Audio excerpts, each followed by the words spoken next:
আমান্না। Wow জবর ওয়া, হামজা জের ই, দাল আলিফ জবর দা, ওয়া ইদা। জাল নরম হবে, জিবার আগা দুই দাঁতের আগার সাথে মিলাইয়া উচ্চারিত হয় জাল।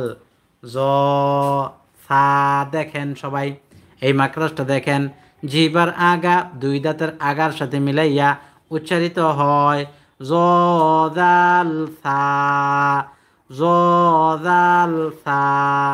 নিচে ঠোঁটের পেট সামনে দুই দাঁতের আগার সাথে লাগাইয়া উচ্চারিত হয় ফা, ফা। দুই ঠোঁট গোল করে সামান্য খোলা রেখে উচ্চারিত হয় ওয়াও, ওয়াও। তারপরে দুই ঠোঁটের শুকনো জায়গা হইতে উচ্চারিত হয় মিম, মিম। দুই ঠোঁটের শুকনো জায়গা, দুই ঠোঁটের ভিজা জায়গা হইতে উচ্চারিত হয় বা। এই দুইটা ঠোঁট এটা হলো ভিজা জায়গা, আর দোনোটা ঠোঁটের শুকনো জায়গা একত্র করে মিলানো হয়েছে। তো দুই ঠোঁট একত্র করে মিলিয়ে যেটা হয় সেটা হলো মিম, আর দুই ঠোঁটের ভিজা জায়গায় উচ্চারিত হয় বা।